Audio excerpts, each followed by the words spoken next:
Pentecost Messenger YouTube ചാനലിൽ കൂടെ ഈ പ്രഭാത സന്ദേശം കേൾക്കുന്ന എല്ലാ പ്രിയപ്പെട്ടവരെയും കർത്താവ് ധാരാളമായി അനുഗ്രഹിക്കുമാറാകട്ടെ. ഒരു പുരുഷൻ വിവാഹം കഴിക്കുന്നതിന് മുൻപ് അവൻ എവിടെ പോകുന്നതിനും സ്വാതന്ത്ര്യമുണ്ട്. എങ്ങോട്ട് വേണമെങ്കിലും പോകാം, എവിടെ വേണമെങ്കിലും ഉറങ്ങാം, എന്ത് ജോലിയും ചെയ്യാം. അവനോട് ആരും ചോദ്യം ചെയ്യില്ല, സ്വതന്ത്രനാണ്.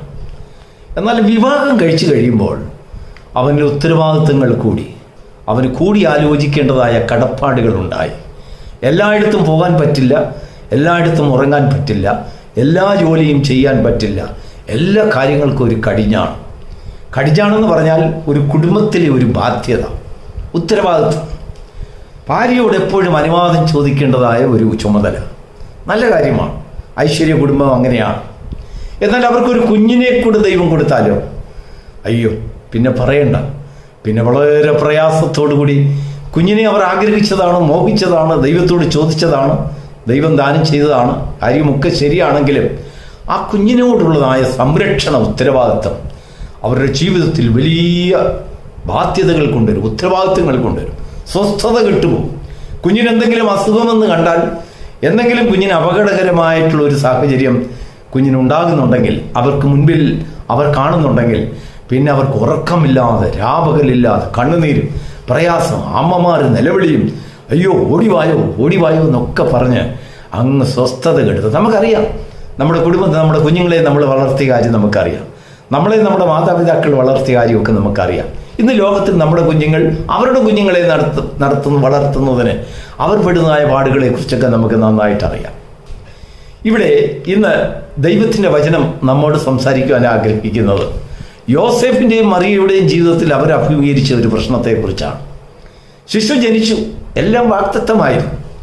ദൈവം മുന്നമേ കണ്ട പല ദർശനങ്ങളുടെയും പൂർത്തീകരണമായിരുന്നു, അല്ലെങ്കിൽ ദൈവം കൊടുത്തതായ ദർശനങ്ങളുടെയും ദൈവത്തിൻ്റെ പദ്ധതിയുടെയും പൂർത്തീകരണമായിരുന്നു മറിയയിൽ കൂടെ ദൈവം സാധിച്ചത്. എന്നാൽ ഈ മറിയ പ്രസവിച്ചു കഴിഞ്ഞപ്പോൾ യോസേഫിന് എങ്ങും ഒരിക്കലും ഇല്ലാത്തതായ പ്രശ്നങ്ങളാണ്. എങ്ങോട്ട് നീങ്ങാനൊക്കത്തില്ല. തൻ്റെ സ്വന്തം കുഞ്ഞായിരുന്നെങ്കിൽ അവൻ്റെ യോസേഫിന് കുറച്ച് ജ്ഞാനവും വിവേകവും തനിക്ക് കുറച്ച് അറിവുകളും ഒക്കെ ഉണ്ട്. കുഞ്ഞിനെയും കൊണ്ട് എവിടെയാണ് പോകേണ്ടത്, എങ്ങനെയാണ് വളർത്തേണ്ടത്, എങ്ങനെയാണ് കിടത്തേണ്ടത് എന്നെല്ലാം യോസേഫിന് നന്നായിട്ട് ഒരു ജ്ഞാനമുണ്ട്. എന്നാൽ ഇവിടെ ഒരു പ്രശ്നമുണ്ട്. ഈ സന്തതി ശിശു യോസേഫിൻ്റെ അല്ല, ഉത്തരവാദി വേറെയാണ്, ഉടയവൻ വേറെയാണ്. ഉടയവൻ സ്വർഗമാണ്. സ്വർഗമാണ് ഒരു ശിശുവിൻ്റെ ഉടയവനെങ്കിൽ ആ സ്വർഗം പറയുന്നത് പോലെ മാത്രമേ അതിനെ സംരക്ഷിക്കാൻ ഒക്കത്തുള്ളൂ. അതാണ് ദൈവത്തിൻ്റെ ആത്മാവ് നമ്മോട് പറയുന്നതായ ആലോചന. നമ്മുടെ കുഞ്ഞുങ്ങളെ ദൈവമാണ് നമുക്ക് തരുന്നതെങ്കിൽ, അതിൻ്റെ ഉടയവൻ ദൈവമാണെങ്കിൽ അതിൻ്റെ സംരക്ഷണ ചുമതല ദൈവമാണ് ഏറ്റെടുക്കുന്നത്. ദൈവം പറയുന്നത് പോലെ പറ്റൂ. നമ്മുടെ ബുദ്ധിയും ജ്ഞാനവും അവരുടെ സംരക്ഷണയ്ക്കും അവരുടെ വളർച്ചയ്ക്ക് വേണ്ടി നാം ഉപയോഗിക്കുമ്പോൾ അതിനങ്ങേപ്പുറത്ത് പല പല പ്രശ്നങ്ങളും നമുക്ക് അഭിമുഖീകരിക്കേണ്ടി വരും. നമ്മളാൽ ആ പ്രശ്നം സോൾവ് ചെയ്യാൻ കഴിയാതെ വരും. ദൈവത്തിന് മഹത്വം ഉണ്ടാകട്ടെ. നോക്കൂ, യോസേഫിനോട് പറയുന്നതായ ഒരു വചനം, ദൈവത്തിൻ്റെ ആത്മാവ് യോസേഫിനോട് പറയുകയാണ്. കുട്ടിയുടെ സംരക്ഷണത്തെ അടിസ്ഥാനപ്പെടുത്തി കുഞ്ഞിനെയും കൊണ്ട് അവർ മിസ്രൈമിലേക്ക് ഓടിപ്പോയ ചരിത്രമൊക്കെ നമുക്കറിയാം. ഹെരോദാവ് ആ കുഞ്ഞിനെ വധിക്കുവാനുള്ളതായ സകല പദ്ധതികളും രൂപപ്പെടുത്തി.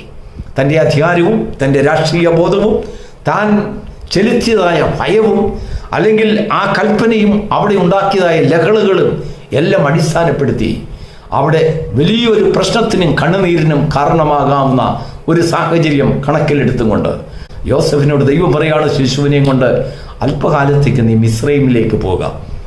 ചോദ്യം യോസേഫിൽ ഒത്തിരി ഉണ്ട്. ദൈവം തന്നതാണെങ്കിൽ ദൈവത്തിന് സൂക്ഷിക്കാൻ കഴിയില്ലേ?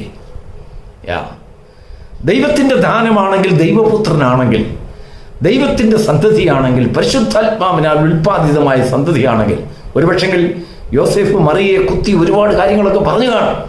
അല്ലേ, എനിക്ക് ഈ തലവേദനയൊക്കെ എന്തിനാ തന്നത്, ഞാൻ സ്വന്തമായിട്ട് ഞാൻ എവിടെയെങ്കിലും ജീവിച്ചു പോകത്തില്ലായിരുന്നെന്നൊക്കെ യോസേഫ് മറിയയോട് പറഞ്ഞു കാണും. ഇതെല്ലാം മറിയ ഹൃദയത്തിൽ ഒതുക്കി ദൈവം തന്നോട് അരുളപ്പാട് കൊടുത്തതുപോലെ ഒരു പൂർത്തീകരണ സമയത്തിന് വേണ്ടി കാത്തിരുന്ന ഒരു മാതാവിൻ്റെ ഹൃദയം.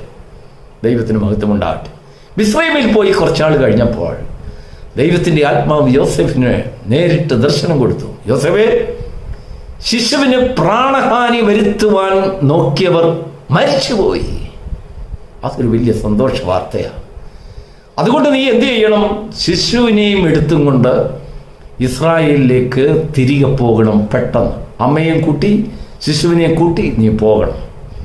യോസേഫ് ദൈവത്തിൻ്റെ വചനം അപ്പാടെ അംഗീകരിക്കുന്ന ഒരു മനുഷ്യനായി മാറി. ആ ശിശുവിൻ്റെ മേളിൽ യോസേഫിന് നിയന്ത്രണമില്ല, ദൈവമാണ് നിയന്ത്രിക്കുന്നത് യോസേഫിന് മനസ്സിലായി. തൻ്റെ ചോദ്യങ്ങൾക്കും തൻ്റെ സംശയങ്ങൾക്കും എല്ലാം ഉത്തരം ദൈവദർശനത്തിൽ കൂടെ യോസേഫ് പ്രാപിക്കാൻ തുടങ്ങി. അങ്ങനെ പ്രാപിച്ചപ്പോൾ ഒരു നെല്ലട വ്യത്യാസമില്ലാതെ ദൈവാത്മാവ് അവരെ നടത്തുന്ന വിധം കണ്ട് യോസേഫ് അതിശയിച്ചു പോയി. ഇസ്രായേലിലേക്ക് കുഞ്ഞിനെ കൊണ്ടുവന്നു. അപ്പോൾ 21 വാക്യത്തിൽ വായിക്കുന്നു, അവിടെ അർക്കലയോസ് എന്ന് പറയുന്നതായ ഒരു ഭരണാധികാരി, അത് ഹെരോദാവിൻ്റെ മകനാണ്. ഒരു പക്ഷെങ്കിൽ വല്ല വിധേനയും അവൻ പഴയ ചരിത്രം, ഇതുപോലൊരു ശിശു യഹൂദന്മാരുടെ രാജാവ് പിറന്നതുമായ ഒരു സംഭവത്തെക്കുറിച്ചും തൻ്റെ പിതാവ് ആ പൈതലിനെ കൊല്ലുവാൻ ആവിഷ്കരിച്ചതായ നടപടികളെക്കുറിച്ച് ദിനവൃത്താന്ത പുസ്തകങ്ങളിൽ നിന്ന് വായിച്ചറിഞ്ഞ് അവൻ ഏതെങ്കിലും ഒരു നടപടിക്ക് മുതിർന്നാൽ എന്തു ചെയ്യും എന്നുള്ളൊരു സംശയം വീണ്ടും യോസേഫിനെ കീഴടക്കാൻ തുടങ്ങി. ദൈവത്തിൻ്റെ ആത്മാവ് യോസേഫിൻ്റെ നേരെ വന്നു. യോസേഫിനോട് പറഞ്ഞു, യോസേഫെ, ബെത്ലഹേമിലേക്കല്ല ഈ ശിശുവിനെ കൊണ്ടുപോകേണ്ടത്. ഈ ബെത്ലഹേമിൽ ഹെരോദാവിന് ധാരാളം സ്വാധീനമുണ്ട്. എന്നാൽ അവൻ്റെ മേളിൽ ഒരു നിയമനമുണ്ട്, അല്ലെങ്കിൽ എനിക്കൊരു പദ്ധതിയുണ്ട്. അവൻ പ്രഭുക്കന്മാരുടെ ഇടയിൽ, ബെത്ലഹേമിലെ പ്രഭുക്കന്മാരുടെ ഇടയിൽ വളരേണ്ടവനല്ല. അവൻ വളരേണ്ടത് ഗലീലയിലെ ദരിദ്രന്മാരുടെ ഇടയിൽ നസ്രായനായി അവൻ വളരണം. അവൻ ഗലീല പ്രദേശത്ത് വളർന്നു വരുന്ന യൗവനക്കാരനാകണം. ദൈവത്തിൻ്റെ പദ്ധതി അതായിരുന്നു. അർക്കലയോസ് അവിടെ വാഴുന്നത് ദൈവത്തിൻ്റെ വിഷയമല്ല. യോസേഫിനോട് ദൈവം പറയുകയാണ്, അവനവിടെ വാണുകൊള്ളട്ടെ, പക്ഷേ ഞാൻ നിന്നോട് പറയുന്നത് അവനെ പൈതലിനെയും കൂട്ടിക്കൊണ്ട് നീ ഗലീലയിലേക്ക് പോകണം. അവിടെ വെച്ച് ഞാൻ അവനെ വളർത്തിയെടുക്കും, ദരിദ്രന്മാരുടെ ഇടയിൽ വളർത്തിയെടുക്കും. അവൻ ആ ദരിദ്രന്മാരെ പോലെ അവൻ വളർന്നു വരണം. എങ്കിൽ മാത്രമേ അവരോട് സുവിശേഷം പറയുവാൻ അവൻ പ്രാപ്തനാകുകയുള്ളൂ. നോക്കൂ പ്രിയപ്പെട്ട ദൈവത്തിൻ്റെ മക്കളെ, നമ്മൾ നമ്മുടെ കുഞ്ഞുങ്ങളെക്കുറിച്ച് ഒരുപാട് ഭാരപ്പെടുന്നവരായിരിക്കാം, വ്യാകുലപ്പെടുന്നവരായിരിക്കാം. അവരുടെ രോഗത്തെക്കുറിച്ച്, അവരുടെ സംരക്ഷണത്തെക്കുറിച്ച്, വളർത്തേണ്ട സാഹചര്യത്തെക്കുറിച്ച്, എന്ത് പഠിപ്പിക്കണം, എങ്ങനെയാണ് ചെയ്യേണ്ടത് എന്നൊക്കെ നമുക്ക് ധാരാളം ചോദ്യങ്ങൾ ദൈവത്തിൻ്റെ സന്നിധിയിൽ കാണാം. പക്ഷെങ്കിൽ നിന്റെ ഹൃദയം കൊണ്ട് നീ വിശ്വസിക്കുമെങ്കിൽ, ദൈവമാണ് നിനക്ക് കുഞ്ഞിനെ തന്നതെന്ന് നീ വിശ്വസിക്കുമെങ്കിൽ, ദൈവഹിതത്തിന് വേണ്ടി സമർപ്പിക്കപ്പെട്ട ഒരു മനോഭാവം നിനക്കുണ്ടെങ്കിൽ, ദൈവം പറയുന്നത് പോലെ ആ കുഞ്ഞിനുമേൽ നീ ചെയ്യും എന്നുള്ളതായ ഒരു ചിന്ത നിന്നെ ഭരിക്കുന്നുണ്ടെങ്കിൽ, ദൈവം പല രീതിയിൽ നിന്നെ പരീക്ഷിച്ചു കൊണ്ടിരിക്കും. എന്നാൽ ദൈവത്തിൻ്റെ പദ്ധതി പൂർത്തീകരണത്തിന് ഒരു സമയം ദൈവം നിശ്ചയിച്ചിട്ടുണ്ട്. ആ പദ്ധതി, ദൈവത്തിൻ്റെ പദ്ധതിയുടെ പൂർത്തീകരണം അത് സംഭവിക്കുമ്പോൾ അതിനെതിരായി നിൽക്കുന്നതായ സകല വേരുകളെയും ദൈവം പിഴുതെറിയും. ഹെരോദാവിൽ സംഭവിച്ചത് അങ്ങനെയാണ്. ദൈവം യോസേഫിനോട് പറയുന്നത് അവൻ അശക്തനായെന്നോ, അവൻ തോറ്റുപോയെന്നോ, അല്ലെങ്കിൽ അവൻ്റെ ഭരണം നഷ്ടപ്പെട്ടെന്നോ, ഇതൊന്നുമല്ല ദൈവം ഈ യോസേഫിനോട് സംസാരിക്കുന്നത്. യോസേഫിനോട് ദൈവം പറയാണ്, അവൻ മരിച്ചുപോയി, അവൻ ഇനിയുമില്ല, അവൻ്റെ വേരുകൾ ഊരിക്കളഞ്ഞു, അവൻ്റെ കുറ്റികൾ ഞാൻ പറിച്ചു കളഞ്ഞു. ഇപ്പോൾ അവൻ്റെ കൽപ്പനകളൊന്നും അവിടെ നടക്കുന്നില്ല. രാജാക്കന്മാരുടെ നിഗമനങ്ങളും അവരുടെ ആ പള്ളിയറകളിലെ സംസാര വിഷയങ്ങളുമെല്ലാം ദൈവം ഓരോ വാക്കുകളും ദൈവം സസൂക്ഷ്മം പരിശോധിക്കുന്നു. ഭക്തന്മാർക്ക് വിരോധമായി എഴുന്നേൽക്കുന്നതായ ഒരായുധവും ഫലിക്കാതിരിക്കത്തക്കവണ്ണം ദൈവം പലപ്പോഴും അവരെ കാവൽ ചെയ്ത് സൂക്ഷിക്കുന്നു എന്നുള്ളതിനൊരു ഉദാഹരണമാണ്. ദൈവം യോസേഫിനോട് പറഞ്ഞതുപോലെ അവൻ ചെയ്തു. ദൈവം എന്ത് പറയുന്നോ അത് മാത്രം അനുസരിക്കുവാൻ യോസേഫ് നിർബന്ധിതനായി. അത് മാത്രമേ ചെയ്യൂ എന്ന് അവൻ ഉറച്ചു. അല്ലെങ്കിൽ ആ തീരുമാനം ദൈവം അംഗീകരിച്ചപ്പോൾ യോസേഫിന് സകല രീതിയിലും ആ പൈതലിനെ കുറിച്ചുള്ളതായ സകല പ്രവചനങ്ങളും നിവൃത്തിയാകത്തക്കവണ്ണം ഒരു സമയപൂർത്തീകരണത്തിലേക്ക് അവരെ കൊണ്ടുവരുവാൻ തക്കവണ്ണം ദൈവത്തിന് പ്രസാദമായി. ഓരോരോ സമയത്ത് ദൈവം ആ മാതാപിതാക്കൾക്ക് ആലോചന കൊടുത്തു. അവനെ വളർത്തേണ്ടത് എങ്ങനെ, അവനെ സംരക്ഷിക്കേണ്ടത് എങ്ങനെ, അവനെ പുലർത്തേണ്ടത് എങ്ങനെ, അവനെ കൊണ്ട് എന്ത് അഭ്യസിപ്പിക്കണമെന്ന് അവർക്ക് ദൈവം ചില ദർശനം കൊടുത്തു. നമ്മുടെ കുഞ്ഞുങ്ങളെ എന്ത് പഠിപ്പിക്കണമെന്ന് ദൈവം നമുക്ക് ആലോചന തരും. നമ്മുടെ കുഞ്ഞുങ്ങൾക്ക് എന്ത് ആഹാരം കൊടുക്കണമെന്ന് ദൈവം നമുക്ക് ആലോചന തരും. നമ്മുടെ കുഞ്ഞുങ്ങൾ ഏത് സാഹചര്യത്തിലാണ് വളരേണ്ടതെന്ന് ദൈവം നമുക്ക് ആലോചന തരും. എങ്ങനെ? നാം ദൈവത്തിൽ നിന്ന് പ്രാപിച്ച സന്തതികളെന്ന് നമ്മുടെ കുഞ്ഞുങ്ങളെക്കുറിച്ച് ധരിക്കുമെങ്കിൽ ദൈവത്തിന് മഹത്വം ഉണ്ടാകട്ടെ. ഈ പ്രഭാതത്തിൽ നമ്മുടെ കുടുംബത്തെക്കുറിച്ച് നമുക്കൊരു ഉത്തരവാദിത്വം, നമ്മുടെ ജീവിതത്തിൽ ഒരുപാട് ഭാരങ്ങളും പ്രയാസങ്ങളും കൊണ്ടുവരുന്നുണ്ടെങ്കിൽ മുൻപോട്ട് എങ്ങനെ ശത്രുക്കളുടെ മുൻപിൽ അല്ലെങ്കിൽ അപവാദം പറയുന്നവരുടെ മുൻപിൽ ഞാൻ എങ്ങനെയാണ് നിൽക്കേണ്ടത്, എങ്ങനെയാണ് ഞാൻ പോകേണ്ടതെന്നൊക്കെ നീ ചിന്തിക്കുന്നുണ്ടെങ്കിൽ അതിനെല്ലാം മറുപടി തരേണ്ടത് ദൈവമാണ്. ദൈവത്തിന് സ്തോത്രം. നിന്നെ മാറ്റിപ്പാർപ്പിക്കുന്നതും നിന്നെ തിരിച്ചു കൊണ്ടുവരുന്നതും ദൈവത്തിൻ്റെ സമയമാണ്. നോക്കൂ, അർക്കലിയോസിന്റെ ഭാഗത്തേക്ക് യോസേഫ് കടന്നു വരുമ്പോൾ അവൻ്റെ മനസ്സിൽ ചിന്തിച്ചിരുന്നത് വല്ല വിധേനയും ദൈവത്തിൻ്റെ മഹത്വം ഉണ്ടാകട്ടെ. അപ്പോസ്തലനായ പൗലോസ് പറയുന്നത് വല്ല വിധേനയും മരിച്ചവരുടെ ഇടയിൽ നിന്ന് ഒരു പുനരുത്ഥാനം പ്രാപിപ്പാൻ. നോക്കൂ, അവൻ ഉപയോഗിച്ചതായ വാക്ക് നോക്കൂ, വല്ല വിധേനയും. ഹെരോദാവ് മരിച്ചു, സത്യം. ഹെരോദാവ് ഇനിയില്ല. എങ്കിലും അവൻ്റെ മകനായ അർക്കലിയോസ് അവിടെ വാഴുന്നുണ്ട്. വല്ല വിധേനയും അവൻ ആ വാക്ക് കേട്ടാൽ, പണ്ടത്തെ കാര്യങ്ങളെക്കുറിച്ച് അവനൊരു ചിന്തയുണ്ടായാൽ, തൻ്റെ പിതാവ് ചെയ്തതായ കാര്യം തുടരണമെന്ന് ചിന്തിച്ചാൽ അത് അപകടകരമാകില്ലേ? എൻ്റെ മരണത്തിന് സാധ്യമാകില്ലേ? എൻ്റെ കുഞ്ഞുങ്ങൾക്കതിന് ദോഷമാകില്ലേ? പെട്ടെന്ന് ചിന്ത വർദ്ധിക്കുകയാണ്. അപ്പോസ്തലനായ പൗലോസ് പറയാണ് വല്ല വിധേനയും മരിച്ചവരുടെ ഇടയിൽ നിന്നൊരു പുനരുത്ഥാനം പ്രാപിപ്പാൻ. ദൈവത്തിന് സ്തോത്രം. പെട്ടെന്ന് ദൈവത്തോട് ആലോചന ചോദിക്കും, കർത്താവെ ഞാൻ എന്ത് ചെയ്യണം, എങ്ങോട്ട് പോകണം? എൻ്റെ ആഗ്രഹം വല്ല വിധേനയും മരിച്ചവരുടെ ഇടയിൽ നിന്നൊരു പുനരുത്ഥാനം എനിക്ക് പ്രാപിക്കണം. എനിക്ക് ശത്രുക്കളായിരിക്കുന്നവരോട് കർത്താവാണ് ഇടപെടുന്നത്. അവരെ നിയന്ത്രിക്കുന്നത് ദൈവമാണ്. നമ്മുടെ ശത്രുക്കളോട് സംസാരിക്കുന്ന ദൈവമാണ്.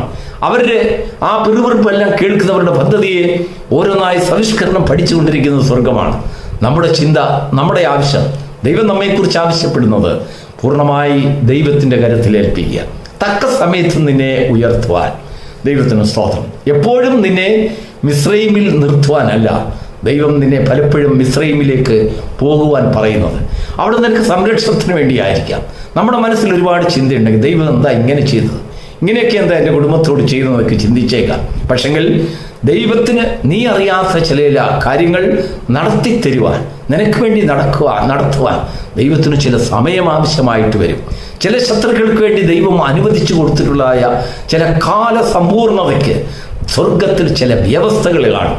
അത് ദൈവത്തിൻ്റെ പദ്ധതിയാണെന്ന് നാം അംഗീകരിക്കുമ്പോൾ, നാം അത് അക്സെപ്റ്റ് ചെയ്യുമ്പോൾ, നോക്കൂ, യഥാർത്ഥമായി ദൈവഇഷ്ടം ചെയ്യുന്ന ഭക്തന്മാരുടെ ജീവിതത്തിൽ നടക്കേണ്ടുന്ന സകല നന്മകളാലും ദൈവം നമ്മെ വഴി നടത്തുന്നതിനിടയായിത്തീരും. നമ്മുടെ കുഞ്ഞുങ്ങളുടെ ഭാരം ദൈവം ഏറ്റെടുക്കും. അവരുടെ ഉത്തരവാദിത്വം കർത്താവിനുള്ളതാണ്. അവർ ദൈവം തന്ന കുഞ്ഞുങ്ങളാണെങ്കിൽ, ആ ശിശുക്കൾ ദൈവത്തിൻ്റെതാണെങ്കിൽ, നമ്മൾ ദൈവത്തിൻ്റെതാണെങ്കിൽ, നമ്മുടെ ഭാര്യ ദൈവം തന്ന കൂട്ടാളിയാണെങ്കിൽ, നമ്മുടെ ഭർത്താവ് ദൈവം തന്ന തുണയാണെങ്കിൽ, അവരുടെ സംരക്ഷണവും ദൈവത്തിൻ്റെ കരുത്തിലാണ്. ദൈവം പലപ്പോഴും ദോഷമായി ചെയ്യുന്നതെന്ന് നമ്മൾ ചിന്തിച്ചേക്കാം. നമുക്ക് ദോഷമായ പല കാര്യങ്ങളും ദൈവത്തോട് നമുക്ക് ആവലാതി പറയാൻ കാണും, സങ്കടം പറയാൻ കാണും. പക്ഷെങ്കിൽ അല്പം നമ്മൾ ദൈവസന്നിധിയിൽ ധ്യാനിപ്പാൻ നമ്മെ തന്നെ സമർപ്പിക്കുമ്പോൾ അതിനങ്ങേപ്പുറത്ത് ദൈവ ഇഷ്ടത്തിൻ്റെ പൂർണ്ണതയെക്കുറിച്ചുള്ളതായ വലിയൊരു കാഴ്ചപ്പാട് ദൈവം നമുക്ക് തരും. ദൈവത്തിൻ്റെ സന്നിധിയിൽ നിന്ന് അനുഗ്രഹങ്ങൾ പ്രാപിപ്പാൻ അല്ലെങ്കിൽ നമ്മുടെ സംരക്ഷണയ്ക്ക് വേണ്ടിയുള്ളതായ ഇടങ്ങൾ ദൈവം നമുക്ക് കാണിച്ചു തരേണ്ടതിന്, എങ്ങോട്ട് പോകണം എന്നുള്ളതായ ആലോചന ദൈവത്തിൽ നിന്ന് പ്രാപിക്കേണ്ടതിന്, അവൻ്റെ കരത്തിൽ താണിരിപ്പാൻ തക്കവണ്ണം ദൈവം ജ്ഞാനമുള്ളൊരു ഹൃദയം ദൈവം നമുക്ക് തെരുമാറാകട്ടെ. ദൈവം പറയുന്നതെല്ലാം അംഗീകരിക്കുവാനും അവൻ്റെ ഇഷ്ടം മാത്രം ചെയ്യുവാനും നമുക്ക് സമർപ്പിതമായൊരു ചിന്തയുണ്ടെങ്കിൽ നമ്മുടെ കുടുംബത്തിൻ്റെ ഭാരം, കുഞ്ഞുങ്ങളുടെ ഭാരം, നമ്മുടെ ആവശ്യങ്ങളുടെ ഭാരം, ഇതെല്ലാം നമ്മുടെ സുരക്ഷിതത്വം, ഇതെല്ലാം ദൈവം ഏറ്റെടുക്കും. ദൈവം ഏറ്റെടുക്കുന്നതായ ഒരു കുടുംബം, ദൈവം നടത്തുന്നതായ ഒരു കുടുംബത്തിൻ്റെ ആ അവസ്ഥ, ആ ഭാഗ്യം നമുക്ക് ഈ വചനങ്ങളാൽ ലഭിക്കുമാറാകട്ടെ. God bless you.